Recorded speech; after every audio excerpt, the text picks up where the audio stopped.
My name is Tupac Shakur, and I attend Tamalpais High School, and I'm 17 years old.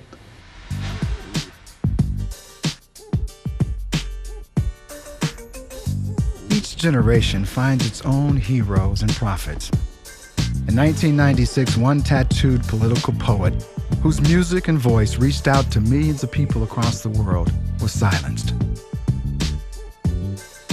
The media portrayed him as a thug, focusing public attention more and more on his alleged crimes rather than his music. He spoke of poverty, injustice, equality, and the harsh realities of life. Was he just a reflection of the times, or someone who made a difference?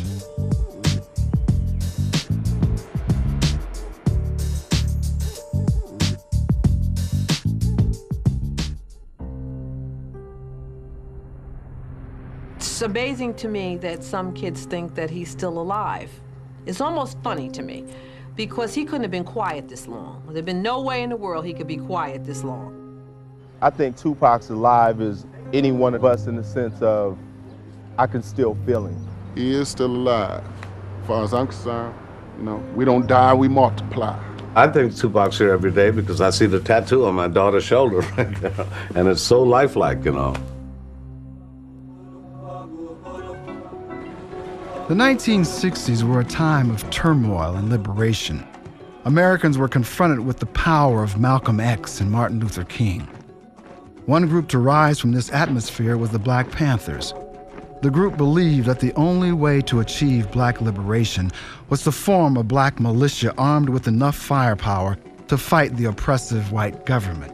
Afeni Shakur, Tupac's mother, was in the forefront of the Black Panther movement. My mother was a Black Panther, and she was really involved in the movement, you know, just black people bettering themselves and things like that. He was a soldier from here. You seen it was the upbringing. You seen Pac, he had the fire in his eye. You can't exempt this guy from his environment. His mother was a Panther Party operative. She was socially conscious. She guided her boy in the right direction. Huey Newton was in his 20s when he started the Panthers, who was a voracious reader. And Tupac probably wanted to replicate that. He wanted to imitate that. Afeni Shakur, pregnant with Tupac, was arrested on conspiracy charges along with 20 other Black Panthers. Accused of plotting to blow up Manhattan landmarks, she faced up to 150 years in prison. She successfully defended herself and was acquitted of all charges. 1 month after the trial, Tupac Amaru Shakur was born. I met him the first time at the Armory in New York City at 168th Street. Had gone over to hear Minister Louis Farrakhan speak at a rally, and Afeni was there with him. He was a tiny baby, and he was about 2 months old. Afeni never revealed publicly who Tupac's father was. She lived briefly with Mutulu Shakur, who would become Tupac's stepfather and spiritual advisor during his younger years. Mutulu was eventually taken from Tupac. Dr. Mutulu Shakur, political prisoner. Been locked down since 86, 87. He got 60 years on the RICO Act. He was accused allegedly of liberating the Sada Shakur, bank robberies, armored truck heists, all that. I was a man in Tupac's life who had a commitment. I was a man in Tupac's life who probably had a commitment to the struggle more than to the family. He learned a lot from the people, not from what was said by the people.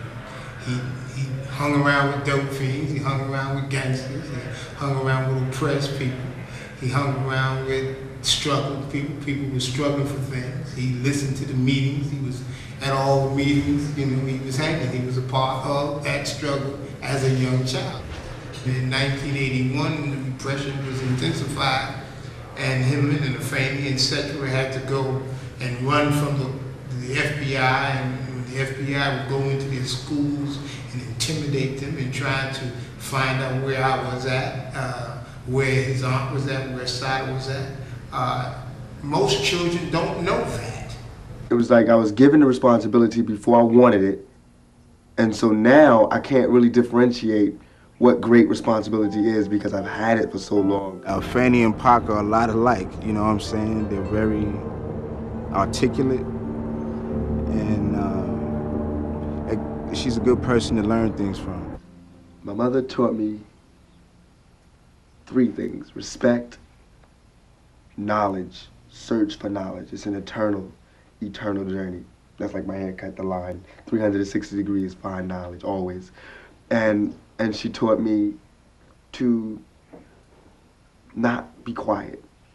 To, if there's something in my mind, speak it. Years of internal fighting and the efforts of the FBI to undermine the Panthers eventually led to the party's demise.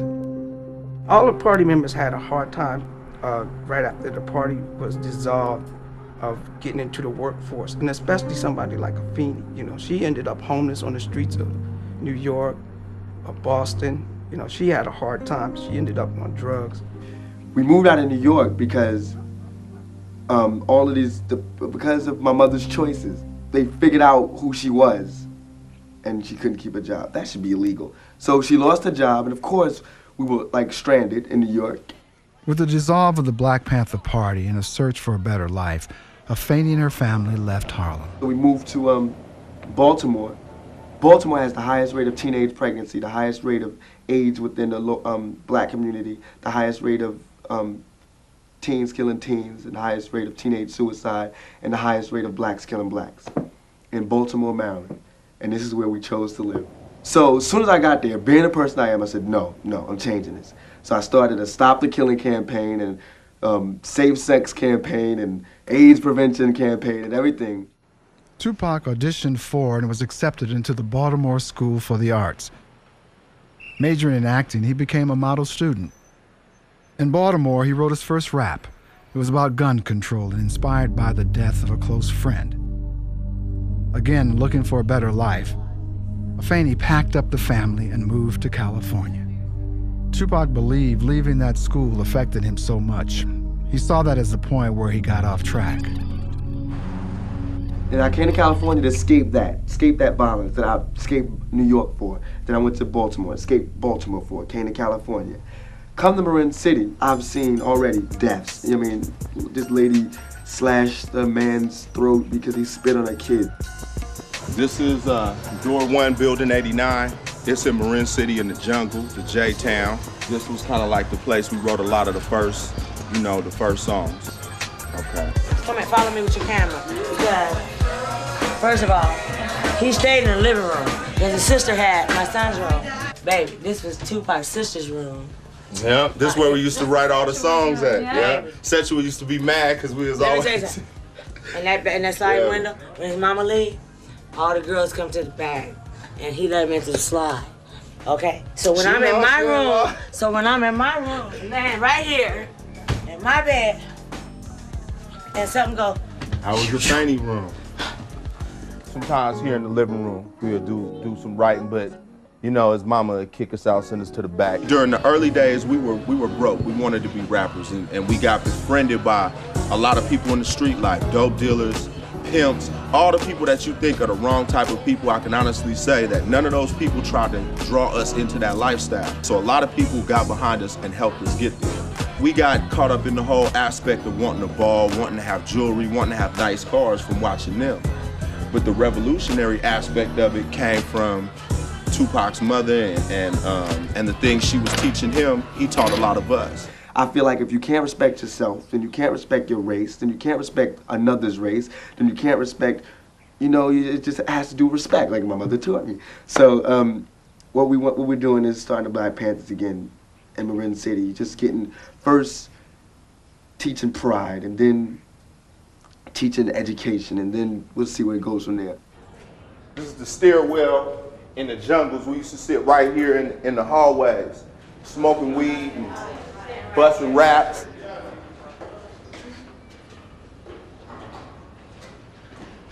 In the garbage chute. That's where everybody used to write their raps at. Now we're gonna go up to the top. This is what I was talking about. Now when you poor, right? When you broke, right? You sitting up here and smoking and shit, and you looking at all them rich people over there. That's Tiburon. That's the most expensive place in California to live. You right there around rich people all the time. That makes it, that's like teasing you in your face if you starving. That goes back to what I think the most important thing about rap music meant to the ghetto, man, to the streets, is that it's an opportunity. If there was no money and everything depended on your moral standards and the way that you behaved and the way that you treated people, we'd be millionaires, we'd be rich. But since it's not like that, then we're stone broke. And so that's the only thing that I'm bitter about, is growing up poor because I missed out on a lot of things. In 1989, while Tupac attended a dance function, he met Layla Steinberg. Layla was developing workshops in which young people could express themselves. They immediately connected and arranged to meet the very next day. The very first day we met, he ended up coming from Marin City to this place with me that same day, and we did our little workshop here that night. And then from that night on, he was part of our group. He thought I was like the perfect package to get him where he needed to go. He told me what was going on at his house, and within a couple months I realized that his mother was so addicted that his house was too dysfunctional to have a career, to keep going to school. So within a couple months he ended up coming to stay at my house. 7465 Bridget Drive. And this is the apartment that I was living in with my husband and my children, and Pac and Ray came to stay with me here. He was the sloppiest, messiest person I've ever lived with. And dirty. He would never want to wash clothes. He'd want to like buy new clothes so he wouldn't have to clean up and wash stuff. At 17, he was wide-eyed and really believed that he could change the world. I think adults should go through school again. You know, I think that rich people should live like poor people and poor people should live like rich people, and it should change every week. Our relationship was really a relationship that we searched for knowledge, you know, we explored together. And I'll just tell you a book right now, you know, it's been around for a long time. It's called Ponder on This. The stuff we were exploring together, food for thought, alignment, the ancient mysteries, astrology, the Buddha, challenge, Christ, the impact of color, our state of consciousness, medicine, the moon, the occult teachings, Rajneesh, telepathy, the Kabbalah, Tibetan Book of the Dead. He read Roots a number of times. Teilhard Chardin, The Phenomenon of Man.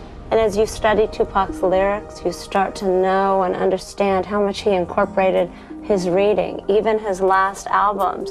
So Pac would read a book like this, you know, it's a pretty big book, and he would attack people's definitions.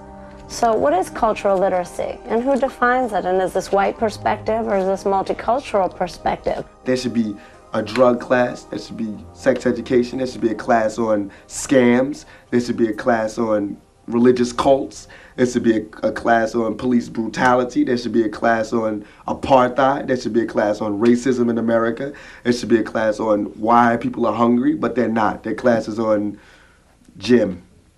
This right here is the first hall that Tupac performed in, and it was the EC Craft Community Building. And Pac did this with Digital Underground, packed the place. I had talked to Atron and I wanted to get us a deal, and he said we had to make a video. We decided to have our own mini concert here on the grass so that we could show Atron how tight we were. And so all the kids in the building were our audience right here on the grass, and that was the stage behind the trees, and we had the Strictly Dope show. The American dream ain't nothing but another calculated scheme. They get just locked up, shot up and back in pain. Who denies of the future and rob my name? Get my history of wisdom, and now I see the American dream wasn't meant for me. We out of here, peace, y'all. And this is where we made our tape that I sent to Atron that got Pac his deal. Layla Steinberg called me and asked me if I was interested in meeting Tupac. And at the time I was working with a group called Digital Underground. And I called Shock G, who's the leader of the group, and asked him if he wanted to meet Tupac. And he said he would. He was in the studio, just sitting down. Atron and Layla sent this kid Pac to the studio. We were mixing down Sex Packets, our first album. Pac came in the studio strictly business. Maintained eye contact with me the whole time. I'm at the mixing board. Do you want me to rhyme now? What's up, Shock G? Shock G? What's up? I'm Tupac. You want to hear it right now? I was like, damn, this cat's intense, you know? It's like, yo, run this back and put some reverb on that track. I'm gonna go in the booth with this cat. Let's go in the piano room. And he busted. It was street, it was educated, it was articulate. We came out the booth, I was like, yeah, you tight. I'm gonna holler at H and I'm gonna tell him. He's like, all right. In 1990, you weren't really blown away by Pac's rhymes. His rhymes were better than average. I remember one song was The Case of the Misplaced Mic. Got home from school, my mic was missing. Got on the phone, called Dizzy. I can't find my mic. Word, let's get busy. The case of the misplaced mic. The case of the misplaced, like hip-hop fantasy type stuff, you know? Spy looking for his mic. It was either that or political. Wasn't thugged out yet. Layla brought Pac over from Marin to meet Digital, and right away, him and my son hit it off. You know, Pac decided that he wanted to be in the group. Pac had told Layla or Atron that, you know, if he doesn't do something now, you know, he's gonna go to Atlanta and be in the New African Panthers or something like that. And Atron was like, well, if Pac doesn't do something now, he's gonna break out. He was like, why don't you let Pac roll? Because, you know, I wanna sign him, you know, and I think he has talent. And I was like, yeah, he is kinda hot. And that's why he wound up roadieing, dancing, background rapping. My name is Shock G. This is the Digital Underground crew. He came out, once he came on the road, every chance he get, you know, he get on the mic, you know, after the shows, after parties, he grabbed the mic and just, you know, once people saw him, it was history. And as we got to know him, we started working him into the rhyming situations more and more as most we could, you know. We were on our second album at the time, EP release, and Dan Aykroyd wanted us to do this movie with him, Nothing But Trouble, and do the soundtrack. And Pac was on tour with us when we got offered, and that's why Pac wound up on Same Song. I remember once when he thought the sound man was messing up the show. Pac took it personal and ran up on the sound man and said, yo! He tried to beat up the sound man. Fuck the sound up! And went to swing on him, and our manager grabbed him. He didn't realize the sound man's friend was getting ready to hit him with something, so I had to grab him. And we like, yo, Pac, you know, you can't beat up the sound man. He hit that sound man, but he didn't understand it. That wasn't just our sound man. That was the sound man for the whole G Street tour. But he's crazy. You know how many times I fired Pac? Fuck that, you weren't supposed to sing right there. He's the singer, you're a rapper. You don't want him singing over your parts, right? Fuck that, I knew you was gonna say that. We were losing the crowd right there, we had to do something. He wasn't singing that shit right. You wouldn't know, you're not a singer. Fuck that, you sending me home? Yeah, I'm sending you home. Fuck that, Pac's off the tour. It would be livid like that, almost fighting. 2 hours later, knock, knock. Yo, what's up, let's go get some hoes. All right, you know? You know, we just had a lot of fun back then. You know, we spent a lot of time in the buses talking, spent a lot of time running around, just having a good time. It was a good period because there wasn't, at that time, there was minimal pressure on Tupac. Tupac's first big break came with Same Song, which he recorded with Digital Underground. There was a day we were coming from the city, we were going back to Santa Rosa, and all of a sudden the Same Song came on KMEL, and that was the song that Pac did with Digital. And we were so excited to hear it, and I'm asking everyone, get your money out, I need $2 to get over the bridge. I didn't have any money. And everyone searched their pockets and no one had any money, and I ended up having to write a check to get over the bridge. And the one thing that was funny is that Pac said we should all remember it would be the last time he couldn't pay $2 to get over a bridge. So it was a real big event. It was a big event in the streets, in the hoods out here, because nobody from this area ever made it in the black community like that. And, you know, hell yeah, it was a major celebration. My name is Shock G. And I'm too motherfucking Pac. Yeah, okay. My man Humpty Hump and the whole Digital Underground posse finna come out with yet another album, even more slamming than the last. We just finna go straight underground. We finna live up to the name, Digital Underground. Tupacalypse come out with a new album, Troublesome. We finna just hit y'all like a family. We all just, you know, trying to make it. We were like family to him, you know. We got him his first apartment. He had no credit. He couldn't drive. He had no driver's license. So we used to have to work the applications, and we would all pitch in and borrow a credit card and co-sign, and we did all the shit we had to do. To get closer to the game, Tupac moved across the bay to Oakland. Coming out of New York, I always learned about flavor and different shit like that. Not to diss New York, I learned a lot, but I never knew the game. I never learned the game. And when I went to Baltimore, I didn't learn the game. Nobody ever took the time to show me the game. When I got to Oakland, that's when I learned the game. This is the land of the hustle. And you also will find that in Oakland, a lot of people do not back down from things. You know, that whole Oakland Raider, blue-collar mentality is very much an identity for a lot of people in the city. Click, clack, me like go up. You see me gives a fuck about these bitches on me nuts high. His first solo album, Tupacalypse Now, was explosive and propelled him into the spotlight. And with this came new dangers. I come to his house, and all the lights would be on. He's on the first floor apartment. Drapes wide open. Occasionally a window open with just a screen. I came over and I was like, Pac, for real, man, you're not getting the message. You can't leave your windows wide open with all these gold records and all your jewelry laying out on the counters and stuff. He was like, oh, I ain't worried about that. I ain't show you? Oh, went in the closet, his first AK ever bought. He came out, because if someone come up in here, wait, good. Woo! You saw that? Shot the floor and the sofa all up. Damn near killed a couple of the outlaws. They were little kids just sitting on the couch getting high. Woo, you saw that? Like, it's got some shit to it. Beautiful. When I first met him, I said, hey, this guy here, he's gonna be big. You know, I knew it instantly. It was just the power that was coming from him, you know, his voice. I remember looking at the Billboard charts one day on the tour bus. We were looking at Pac's first album. We were like, oh, you doing good, Pac? You know, he was like in the 40s or 50s somewhere with his first album. Sons of the P was in the top 10 and had just got certified and all that.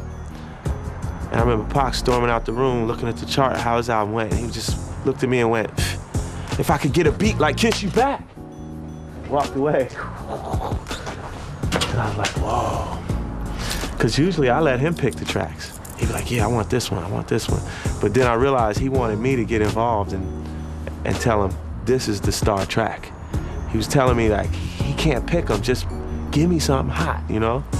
So I made sure he got I Get Around and So Many Tears and all that next shit. Yeah. It always felt like I was in the studio putting music behind Huey Newton or Malcolm X. I knew it was important.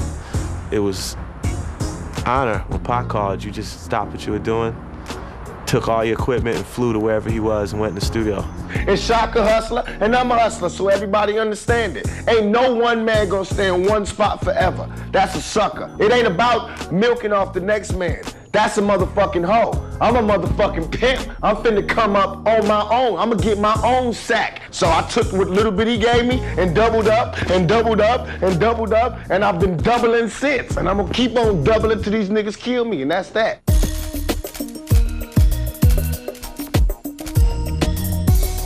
The real tension in Tupac was about remaining true to the people who produced him, and that was where he got this keeping it real. He wanted to be the real nigga, and the real nigga was always in conflict with the other sides of his personality. And all this risk that niggas trying to make me go through, I'm gonna make them feel the fire like I got to feel the fire. And that's real, and anybody can't understand that, they don't understand the black thing. It's gonna stay black. I'm not finna act white just cause y'all want me to act white. I'ma buy Benz cause that's what niggas do. Right. You understand me? I'ma smoke weed cause that's what niggas do. I'ma pack a gat cause that's what niggas do. You understand me? I'ma get drunk cause that's what niggas do. You understand me? I'm not gonna change just cause motherfuckers got money. I mean, I knew it was all part of one person. It was all Pac, but he had two sides, the yin and yang, just like everybody. Because everybody got a good side, everybody got a bad side. Just Pac's was amped up a little bit more, you know what I'm saying?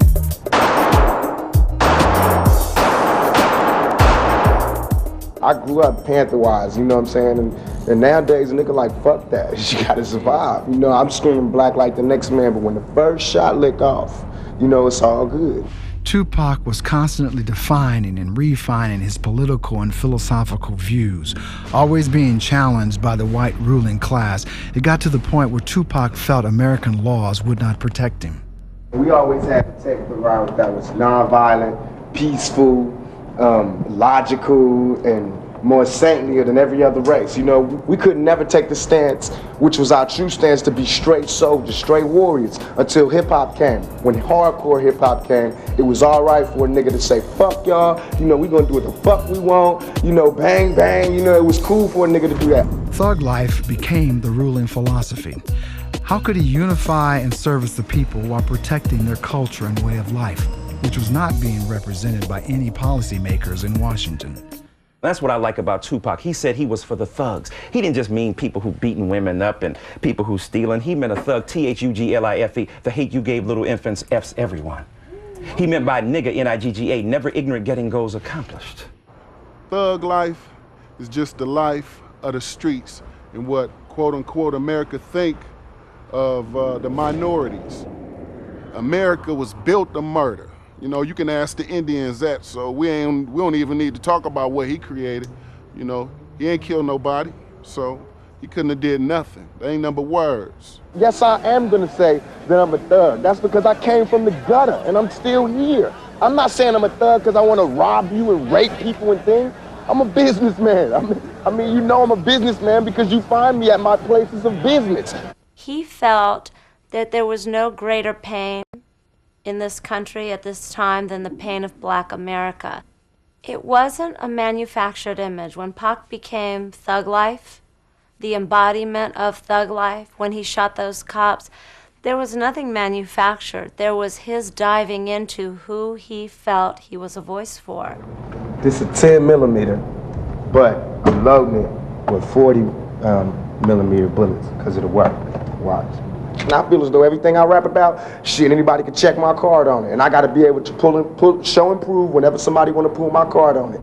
He said he didn't have a record until he had a record deal. I mean, Tupac felt that he had to live the life he sang about in his song. That's great when it's applied to gospel music, terrible when it's applied to gangster rap. His whole thing with thug life and everything else, he knew that all of us, as far as the urban communities, everything was concerned, we was trapped and we was catened off. You know what I mean? So we couldn't be successful. So he was gonna get the whole Thug Nation and turn it around and make it that movement. Feel any remorse for the cops that got killed? Wait, I'm feeling my remorse. Wait, chill. Can you fart? No. I mean, I would if I could, but I can't. Because it wasn't no remorse for Latasha. It wasn't no remorse for you, Seth Hawkins. And there wasn't no remorse when the motherfuckers kicked my ass. So they can all motherfucking die till they respect me as a motherfucking man. And every black man out there, they can all motherfucking die. And that's real. Until they do, more motherfuckers gonna die. As long as they got bullets, it's gonna be some justice around this motherfucker. Motherfuckers is scared to be theyself, dog. You know, and he was like, man, I'm myself, good or bad. What? Deal with it, motherfucker. I'm putting it right in your face. America, this is what you made me, now deal with me. I feel as though the ghetto is the ghetto, you know, and I don't think like it ain't their ghetto I can't go to and kick it and come up in. I don't care if colors or not. And I didn't always think that, so I'm not being cocky. I was scared of LA to whereas I didn't know nothing about the gang thing. That's the only thing I was scared of, just ignorance, not knowing where not to go. But shit, I done been out here long enough, they can smoke me. I really don't care, it's all good, you know what I'm saying? Watts, this is Compton, you know what I'm saying? There's no place that I won't go, and I feel as though if you got love and you putting out real shit, you can do that. If you kicking that shit from your heart, you can go wherever your heart wants you to go.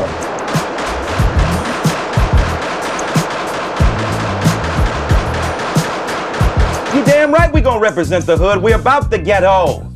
They're trying to come up. That's why they ain't celebrating thug life, because thug life is what they know. And the thug spoke to them more than some preacher might have. I done try to tell y'all since I got out here, it's all about that thug life. And they think thug life is a rap group. No. Thug life is just some old deep shit that you can't sink your feet in. It's Richie Rich. It's my nigga Snoop Dogg. It's my nigga the Governor. It's my nigga Warren G. Everybody's on this motherfucker. On this Thug Life album, we got my nigga Spice One, Psych, Mac 10, Rated R. I got niggas from all over the hood, from all over the rap industry, and they all good. And it's all on this motherfucker because it's all about that thug life. It's all about niggas coming together and making papers off what we can do best. And that's game these motherfuckers. And that's straight check these white motherfuckers and put our motherfucking bid down. We been doing it. We do it every motherfucking day. The game is motherfucking free. But shit, we need to start making some money off of it. So, you know, rifle bullets go through vests. By themselves, this can go through a vest, right?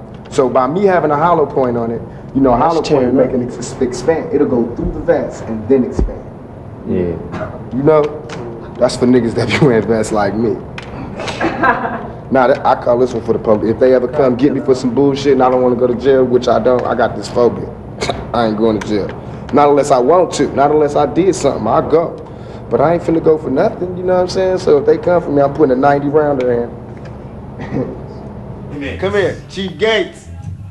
On the underground. I'm after your ass, nigga. Every time there were police, Pac would always say, "Get the video cameras, do you have the video cameras?" He would want to ride around the Bay, Oakland, wherever, with video cameras, because he always wanted to challenge the police, because he always felt he was being picked on. Are you getting that search?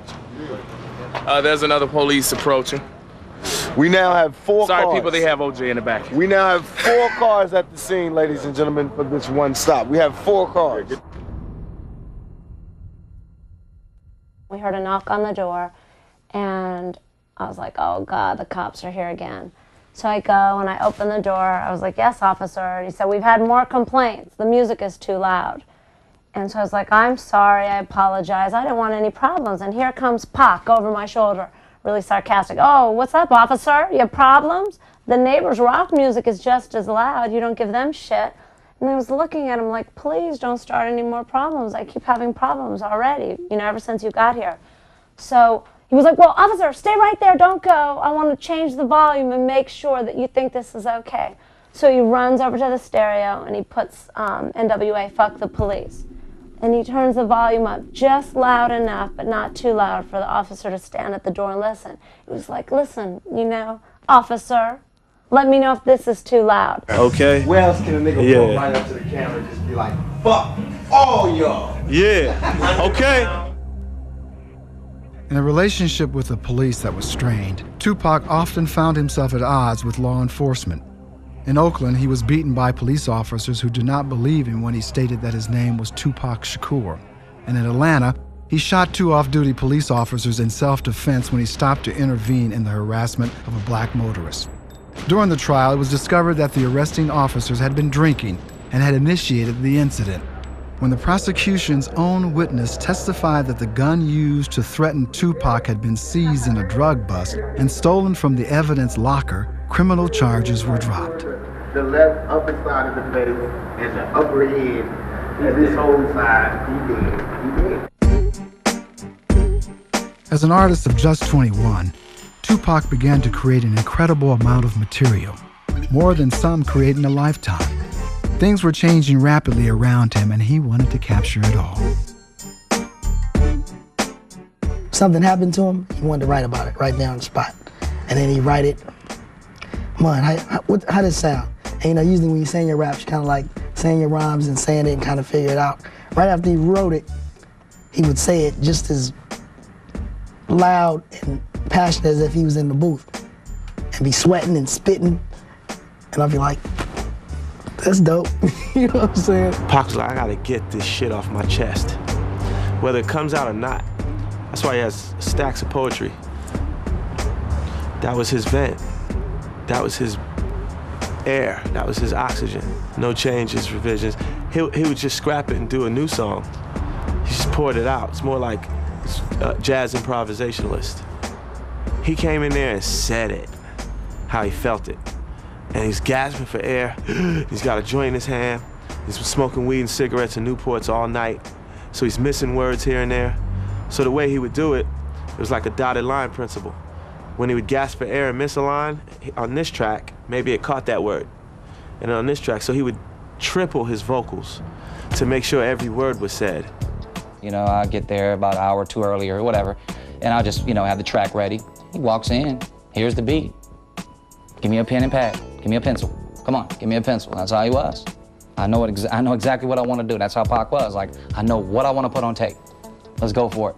In one day, we would do about 4 to 5 cuts a day, depending on the flow, you know? If Hennessy is, you know, involved though, you know, it's a beautiful thing. Every other record that came out that Tupac did, I did high and drunk in the studio while they was making the beat, like laying the beat down, you know?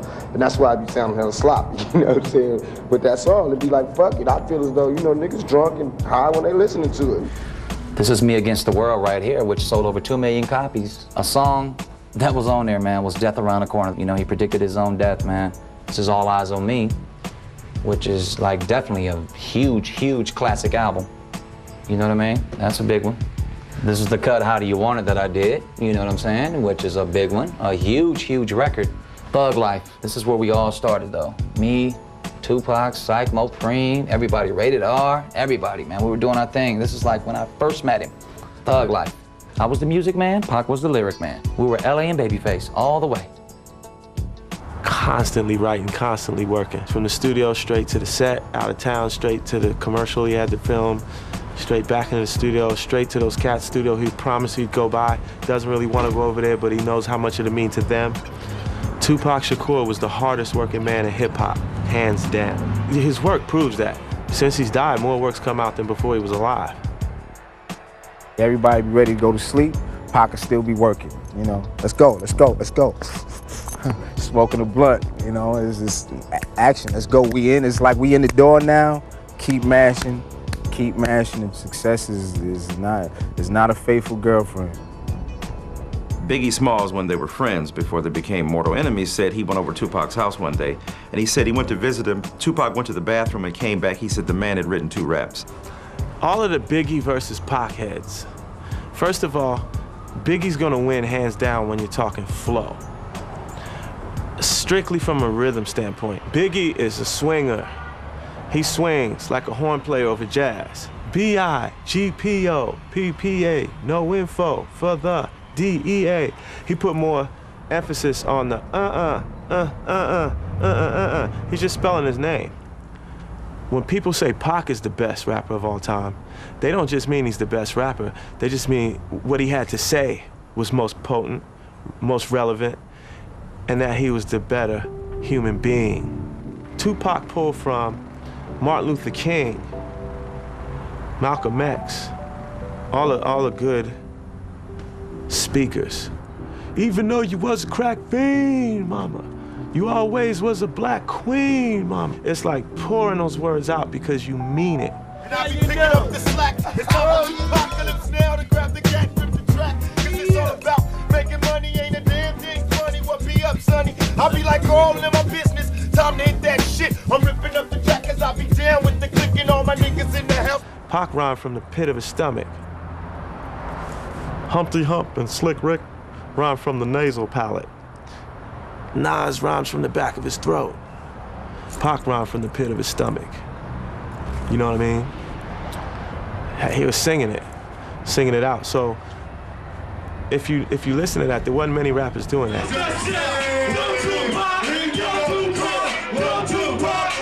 Pac made sense, man, because of the simple fact the way he wrote lyrics, man. It's the way he wrote it down, man. He made a lot of sense because he was thinking about the fact that, fuck that, dude. Whatever he went through the day, he was like, fuck that. I'm gonna talk about this party and shit. I'm gonna talk about this drinking shit, or talk about, motherfucking streets, this, that, whatever. Didn't matter. But I love the way Pac put it all together because he could combine all those fucking concepts into one song and still make your ass dance. I can understand, everybody want to party, kick it, and get high and all of that shit, but I mean, there's real issues going on in the world. What made Tupac different is that he wasn't afraid to say it.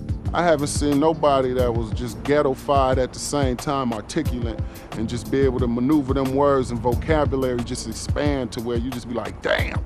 See, Black Panthers was built on education. In streets, are built on wildness. So when you mix them two together, oh, it's gunpowder. So that's what he was. He was an educated nut. You feel me? I remember I was doing my vocals, Tretch walked in, pulled out a pistol, said it's his turn, he did his rap, he left, I left, Patchy did his shit, everybody laid it, 5 Deadly Venoms, it was all good, it shows niggas can't come together and do their thing. There was a kind of a very powerful surge in him of wanting to express himself. So he would do favors for friends and appear on their albums, appear on their records. And he did this mostly because he realized that not long ago, he didn't have a record contract. He was trying to get on, and he was still hungry, and he knew what it meant to be a hungry rapper. Working on a new project called One Nation. It's gonna be an East Coast, West Coast collaboration. He said he wanted to start this Thug Life thing, and I was like, yeah, I'm with that. And we was in the studio, we did the first Thug Life song. It was called Thug Life. And everything else was just like a dream.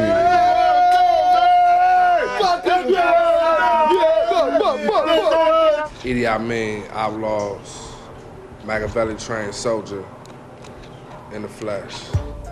Shit, 92, I just graduated high school, and you know, we reached out to Pac and was like, what's up, you know what I mean? Pac was like, come to Oakland. That's my first time stepping into Oaktown, you know what I mean? And I was just turned out from then there. And we was the young niggas, we was like babies, you know what I mean? Running around the country with them. Watch what's going on so you can see when you come in, you can see if I'm giving you something. If y'all all walking around like this, we could do this shit separate. I could rap you rap, what's the point? Interaction. He was our general, we was the soldiers, so we did work together, and it's always been like this, and it's always gonna stay like this. Shit, we only got 2 weeks to do this whole album.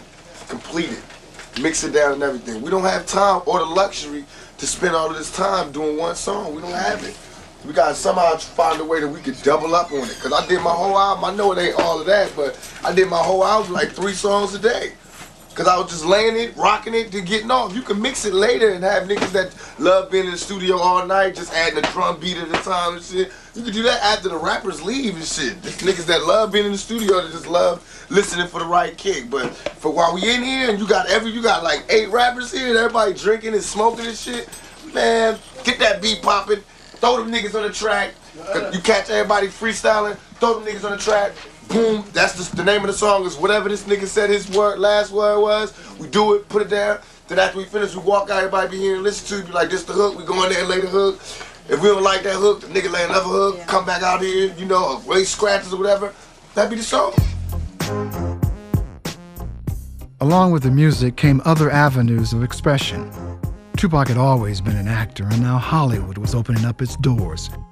He and Tretch were asked to audition for the role of Bishop in Juice.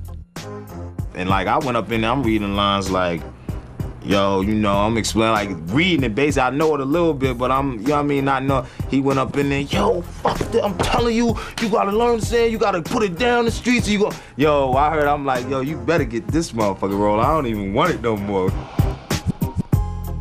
His first role in Juice was an extraordinary portrayal, but people always thought that's who he was. And it wasn't who he was. Hell yeah, when the riots was on, nigga, on the 29th, your boy Pac was filming a movie, a multi-million-dollar movie with Janet Jackson, but that motherfucking night, I was out there shooting up motherfucking Chinese takeouts. I swear I was. Come through it. Hey, but bust it. That was a movie I was doing. That was all the movie that y'all gonna see coming out called April 29th. Turn it down, boy. All right.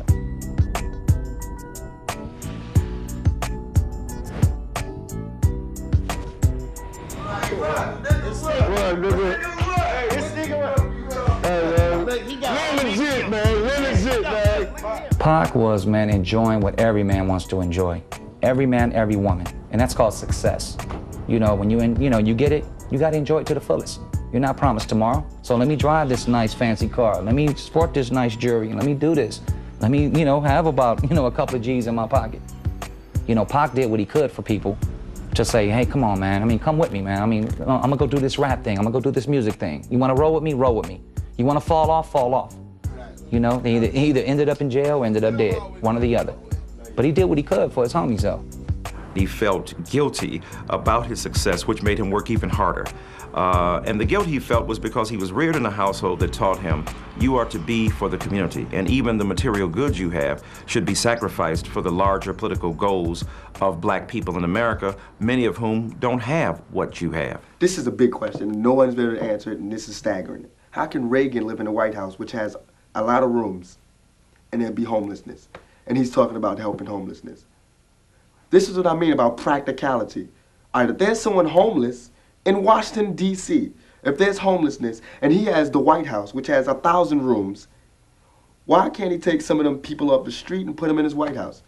Because he doesn't want to get dirty. The White House would be a little tainted. His various houses and places of residences from his first apartment were missions and flop houses for anybody that needed it or somebody he saw any glimmer of hope in, you know? Yeah. With Tupac's new fame and fortune came other obstacles. How could he grow as a performer as the public watched his every move? The once poverty-stricken youth was now generating enormous amounts of money. Some of his friends noticed a change. From not having nothing to having the power and the allure of fame to a young, broke nigga from the ghetto, I mean, you couldn't imagine. And one change for sure is that the stress increased, the need to make a hit increased. Pac changed as far as his attitude. He had gotten to the point to where he felt like he didn't really have to respect anybody, and that's where we got to clashing at, you know? There was the flirtation with some of the materialistic trappings that the rap game has to offer. That is something when you're in this business, if you're not around other people that are outside of that, you can be immersed in it and not even realize you're immersed in it. I don't know if I could handle that shit. A man don't know what he can handle till we put in that position. You know what I mean? Pac was younger. He was going through a lot of different shit. Motherfuckers trying to kill him, you know what I mean? Setting him up. Lawsuits, shit that's real crazy. This business is not for the weak and the timid. You know, one hand niggas be tripping off niggas that ain't got shit. Then when a nigga get shit, they trip because you got shit. Yeah. You know what I'm saying? That shit is illegal. Illegal. Pac was rapping, acting, niggas loved him, and he was a sex symbol. We had the women. So, because of that, you know, the haters came in flocks, droves, you know, in different forms, different variations, but, you know, yeah, niggas was hated on. That's how it is when you at the top. You hear it in the lyrics. You hear it in all the songs. Envy is a big key to him, and it's like, man, you know, envious people, jealous people couldn't stand the fact that he was doing his thing, you know what I mean?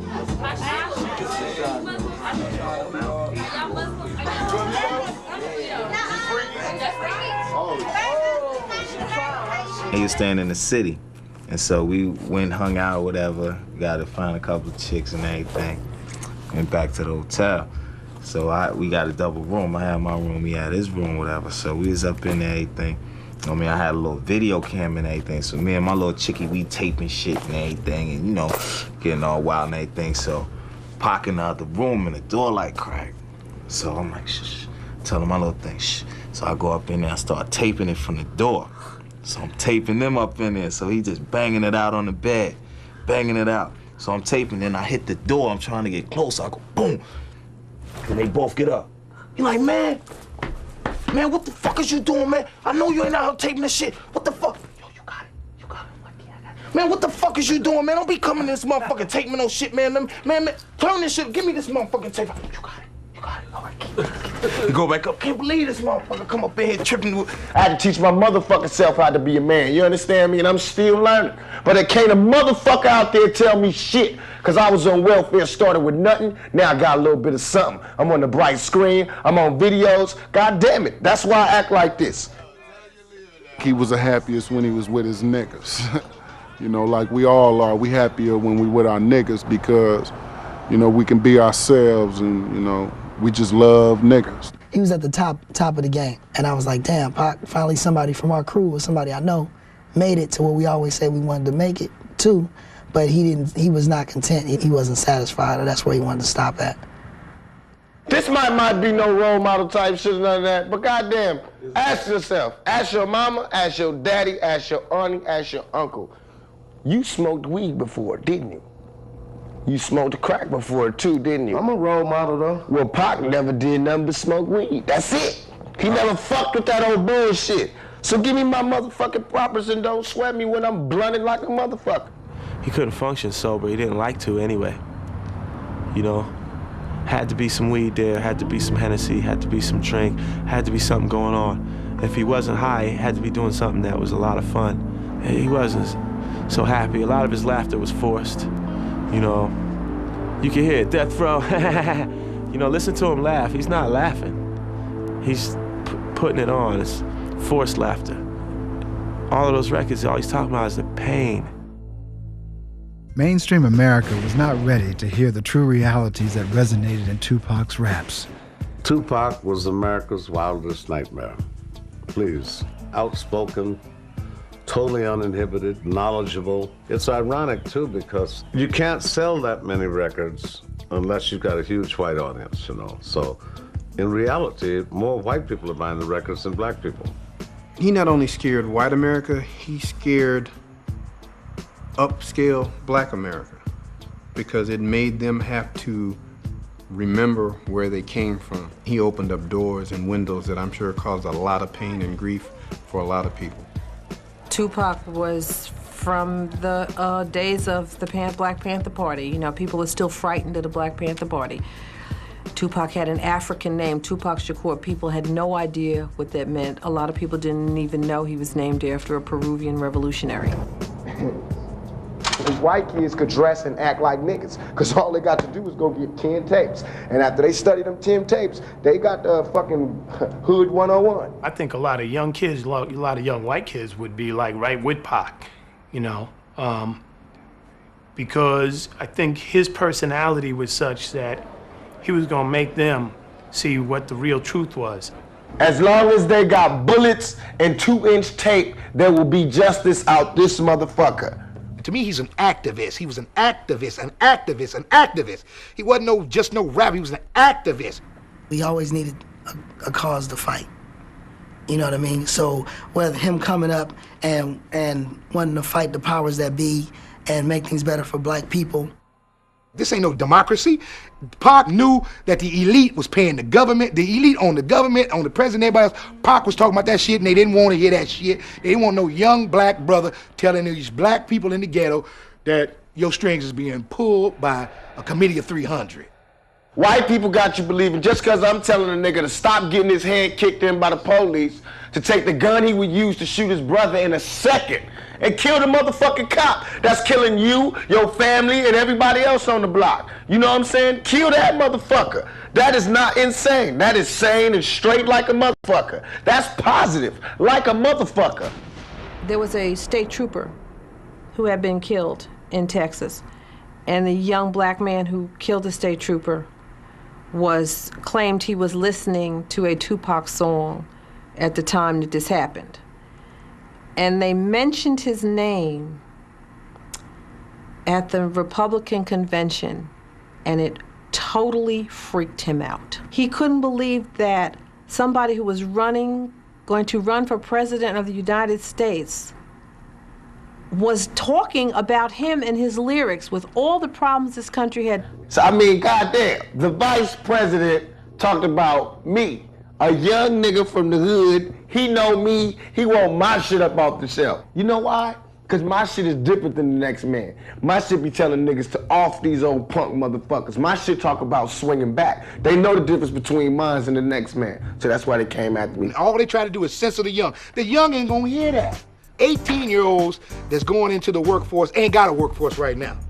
So what they gonna do? They gonna out rob and steal and steal a hamburger and a cheeseburger because there ain't even no jobs at McDonald's no more now. So to see Dolores Tucker's and them ought to realize that young people ain't got nothing to do except be restless behind they bullshit. You can't censor the young. You never could. It degrades women. It glorifies violence. It's creating drugs, the culture of drugs, the culture of guns and rape. See Dolores Tucker. Oh, see Dolores Tucker. You's a motherfucker. Trying to Instead of trying to help a nigga, you destroy a brother. That's what you did. Shit, if you'd shut your damn mouth, the man would have still been living. You called the dogs, see Dolores Tucker. You can't sue me for nothing because I ain't got nothing. You called the dogs on Tupac Shakur. See Dolores Tucker. I know what she was trying to do. She was trying to say that, you know, when you rap like that or when you talk about that in your songs, it perpetuates more of the same. I tend to believe a little bit different. Pac was writing, what's it like to be young and black and growing up in America if you got family members on drugs, if you don't see no way out and you didn't graduate from high school. In many of these ghettos, which are really enclaves of civic terror, we have a generation of young, especially black people, who are now planning their own funerals. They go to the funeral director, they sit down, they plan what song will be sung, who will preach, who will speak. They plan what their corpses will look like and what caskets they will be buried in. That's extraordinary. It's intolerable, or it should be. And yet we tolerate that in America. And that's why Pac wanted to get into politics, so we could have a voice out there that's not just gonna ride with whoever's out there just yes, we, and no, we gonna be up there, we gonna give you the other side of the story that you're not hearing. You can't survive out here by yourself. The police ain't nothing but a gang. The National Guard is a gang. The Army is a gang. We learn all our gang shit from the government, you know what I'm saying? We learn all this gun shit from the government, you know? Somebody get a gun, the gov get a bigger gun, you know what I'm saying? How they gonna show us that thing we can't pick up? So I'm picking up. Feel me? Tupac was an extraordinarily compassionate man. One of the interesting tensions between him, not simply the real thug nigga versus the politicized figure, it was also the world-beating superstar versus the kind of guy who was compassionate about everyday people. We were in Washington. We were on an East Coast run from Atlanta to New York on his first record doing a promotional tour. We were in the car coming from a grammar school when we saw on the television a young girl had been mauled by a pit bull and had been rushed to the hospital. We were on our way to the airport on our way to New York. He made us turn the car around. We went to the hospital. He did not know these people. We met her parents in the waiting room, her mother, and he told them he just came to lend his support. But there was no press around that. No one said anything about it. No one paid any attention. But yeah, and I believe they still, until his death, he still had a relationship with that young girl and her family. There were charitable things that he was interested in, primarily education for kids, helping minority children, building self-confidence. He had a real affinity, especially to children who had parents who were drug addicted or who had parents that were incarcerated. He wanted to be able to set up something that was going to help those children, but he wanted to do it quietly. He didn't want to look like he was trying to sell records. Pac was a magnet for the lost souls in the world, and you know what I mean? Lost souls always came to Pac in different walks of life, different forms and everything, but you know what I mean? He was always into helping the young niggas, the youth, the young niggas, younger than him, you know what I mean? Giving them a chance to do something. Y'all wanna rap, get up off the street, come on.